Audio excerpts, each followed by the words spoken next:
Okay, good afternoon. So I'll be talking about why we need longitudinal evidence, examining factors that increase or decrease pathological video gaming. Okay, I'm Albert Liao. First of all, I'd like to recognize that what I'm presenting is part of a team effort.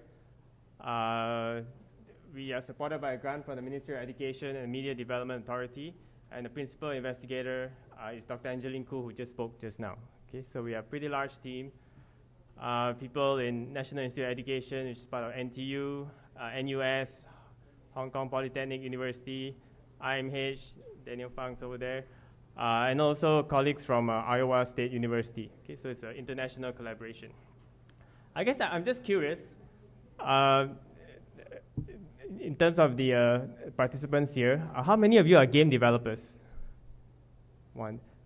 Okay, quite a few. So how many are educators? So a lot of educators. I think the psychologist group is over there. Okay. So I'll be talking about the idea of video game addiction, right? Is there such a thing? I mean, we know many adults play video games, and most children right nowadays, probably over 90%, play video games. So most adults and children play video games, and their lives go on as normal, right? Their lives are normal. It doesn't affect them negatively. Okay, so we're not here to say that video games will cause you to be an addict.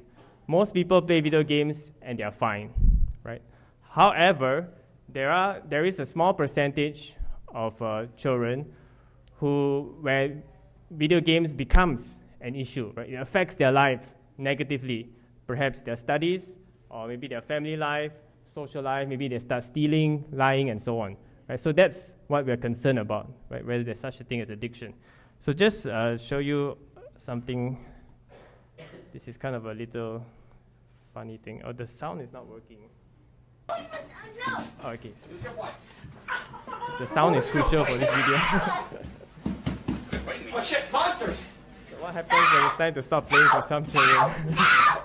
Ow! Get that camera away from my face, you idiotic fool!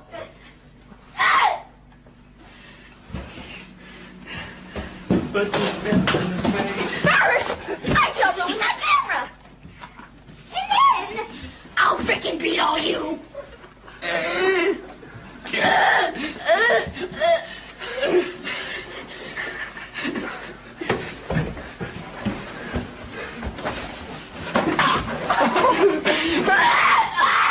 I'll break that camera! Just calm down, calm down, calm down. You're dead on the game. No! Why? Why did you kill me? Why? Why did you kill me? Whoa! Ow! You ruined my life! I hate you! I want to die!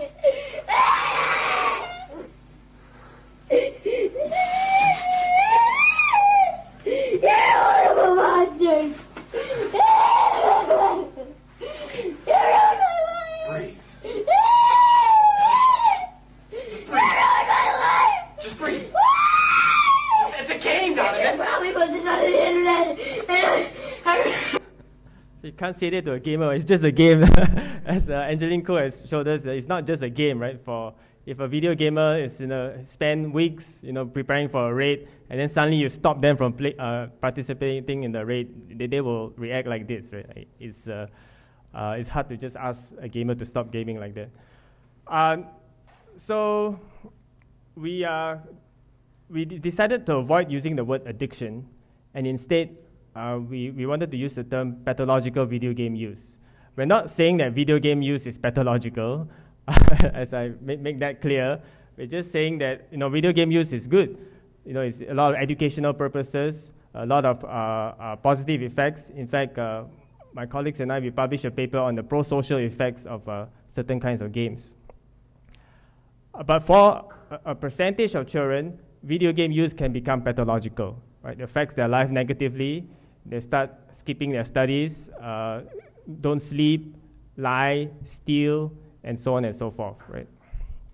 So part of the reason that we've used the term pathological video game use is to follow the other behavioral addiction, gambling. So gambling is officially known as pathological gambling. So since gambling used that term, we thought that we might as well use a similar kind of term. Although they're not the same, but there are some similarities, gaming and gambling. They're both fun and exciting. In itself, there's nothing wrong inherently with gaming, gambling, and so on, but it can reach a point where it becomes pathological, right, for people in their lives. So officially, there is a category, pathological gambling, as I mentioned. The American Psychiatric Association announced that for the upcoming DSM-5, DSM is this manual that's developed by psychiatrists that contains all the officially recognized disorders. Right now is DSM-4 TR, and then there's one coming up, DSM-5. Okay, so there'll be a new category of behavioral addictions in which gambling will be the sole disorder. So internet addiction was considered. Okay, so they considered that seriously, but the work group members decided that there was insufficient research data to include it at the moment. So they recommended it to be included in an appendix. Okay, so it's in an appendix with the goal of encouraging additional study. So today, I'm not going to answer the question of whether there's such a thing as video game addiction. I'm not going to answer the question yes or no. But what I'm going to do is just provide some data that's in terms of this idea of encouraging additional study, right? So what we have done some additional study here in Singapore. Okay, so I'll share with you some of the data. Okay. So as mentioned, we've defined pathological video gaming similar to pathological gambling. And the idea is that you need to have about half of items, that we have listed 10 items, and about half of them are met, then you're considered pathological. Okay, I can show you the full list later on if you're interested. But some of the items, for example, are like, has your schoolwork suffered because you spend too much time playing video games? Have you become restless or irritable when trying to cut down or stop playing video games? Withdrawal idea. Have you lied, to your family regarding video games, and so on. Okay. Okay. So if you want to show that there's such a thing as pathological video game use, the idea is that we need to show what psychologists call construct validity. So construct validity is the idea that if you have pathological video gaming, then you should show certain related characteristics, right? So if you are a pathological gamer, then you should feel addicted. You should buy more games. You should play more, right, than someone who is not pathological. And you should show a pattern of relations to other related problems. So pathological gamers most likely will also have show antisocial behaviors, aggressive behaviors, have poorer grades, and so on. And it should also have what psychologists call predictive validity, right? So certain outcomes should be there. So a pathological gamer should have certain negative outcomes. They'll probably have poorer grades, poorer relationships with their family, sleep less, don't eat so well, and so on. So there are certain risk factors, right? Factors that put some children at greater risk, as well as what we call protective factors, right? Factors that reduce the risk of becoming pathological. So we're very interested in this, right? The risk factors and the protective factors. And that's what I'll be talking about today. So we need longitudinal evidence because a lot of our research nowadays are correlational. One time point, right? One time point, and then you find that, for example, people who are pathological gamers, their grades are not so high. But which came first, right? There's a chicken or egg question. Is it because they are a pathological gamer, that's why their grades went down? Or is it because their grades are down, therefore they became a pathological gamer, right? So we need longitudinal data to help us make a stronger case for the direction of some of these effects. So what I'm sharing today is part of a 3-year study of primary and secondary school students in Singapore. Okay. Some of our work has been published already. Mentioned earlier, Angeline Koo mentioned the study in pediatrics. So one of the things that was done is we divide, over the 3 years, we divided kids into those who were never pathological. Okay, this is the never group. And then some kids who became pathological over time, and some kids who stopped from being pathological, and some kids who were always pathological through the 3 years. Okay, so the numbers of the kids are there. Of course, majority of the kids were not pathological, right, at any time. So in this analysis, we found that greater amounts of gaming, lower social competence, and greater impulsivity seem to act as risk factors of becoming pathological gamers. Okay.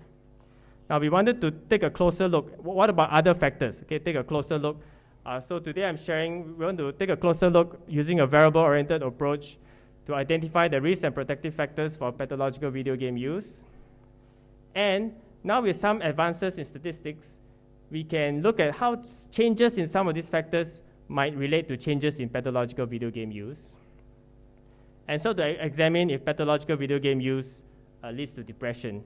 This is another chicken or egg which came first question, right? There's some relationship between pathological video game and mental health problems. So the question is, are you a pathological gamer, then you develop these mental health problems? Or is it because you have these mental health problems, therefore you become a pathological gamer? Okay, so the participants are about 3,000 children across 3 years. We started with them at primary 3, primary 4, and then Sec 1, Sec 2. Okay, 6 primary schools and 6 secondary schools. Okay, so in the first set of analysis, we are interested in looking at pathological video game at year 3, okay, or time 3. And so we controlled for pathological video game at time 1, and we're looking at a variety of risk and protective factors. So a factor will be a risk factor if it seems that it will lead to an increase in pathological video game use. It's a protective factor if it leads to a decline in pathological video game use. Okay, so some of the factors that we identified as risk factors: weekly amount of video game use. So not surprisingly, if you play more, then your pathological video game is more likely to increase. Online gaming, right? There are certain features about online games that seems to make them more addictive. So that also leads to higher pathological video game use. Gender, boys, of course, compared to girls. Impulse control, right? So your higher levels of, you have problems in impulse control, then you're more likely to have an increase in pathological video game use. And aggressive fantasies. So kids who have more aggressive fantasies are also more likely to increase in their pathological video game use. Okay, how about the protective factors? Okay, these are factors that seem to lead to a decrease in pathological video game use. So emotional awareness, right? You are aware of your emotions. Emotional regulation, right? You can control your emotions. Goal setting, you know how to set goals. Social competence, right? Get along well with other people. School achievement, you have good grades. These all seem to lead to lower pathological video game use. And some family factors like good parent-child relationship, as well as a good family environment, so they feel accepted in a family. That leads to lower pathological video game use. Now, so that's the first set of analysis. Now, the second set of analysis builds on the first set. In this first set, we are looking at these protective and risk factors at time 1, okay, at one time point, and how that leads to changes in the pathological video game use. Now, but what if we change the risk or protective factors? What if we improve the family environment?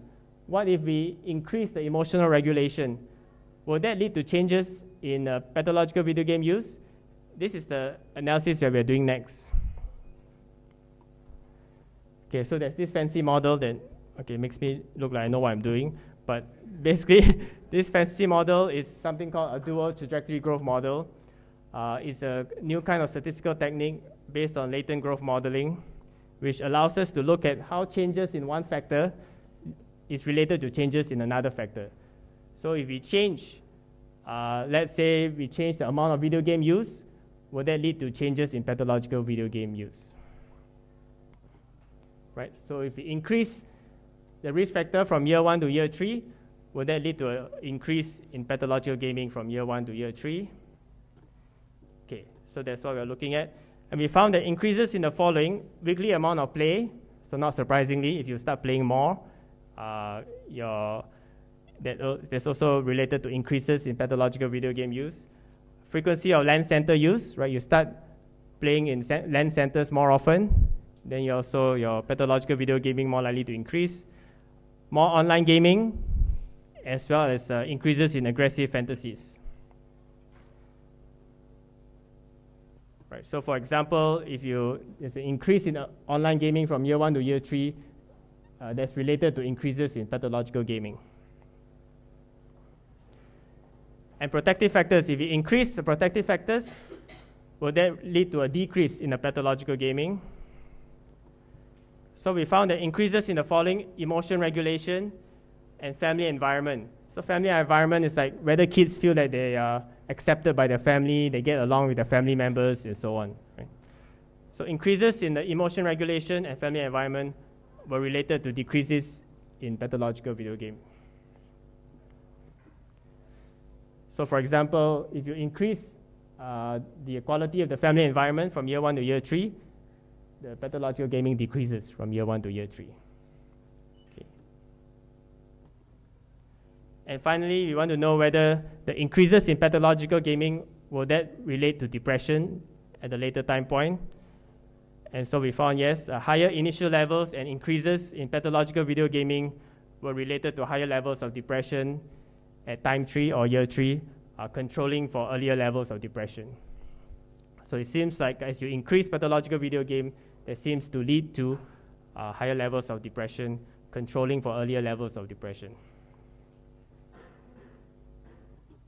Okay, so what have we found?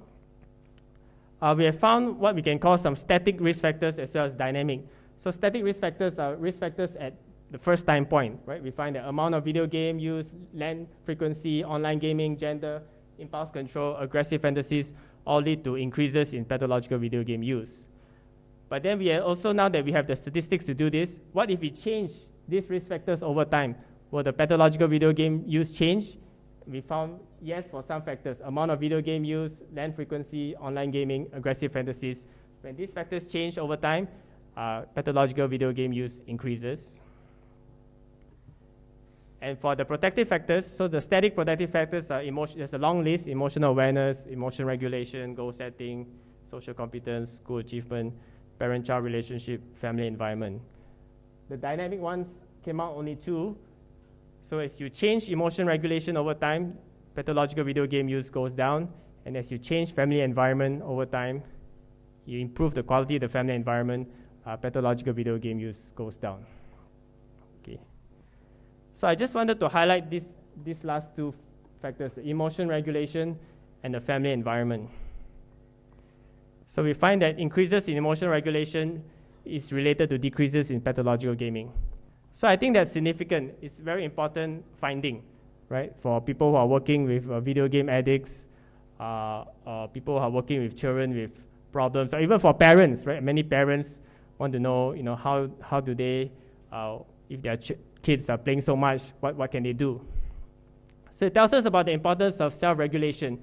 Now we find that self-regulation can be improved, right? Almost like exercise, right? And in fact, some psychologists have likened it to like strengthening a muscle, right? And interestingly, if you increase your self-regulation in one area in your life, it seems to help other areas in your life too.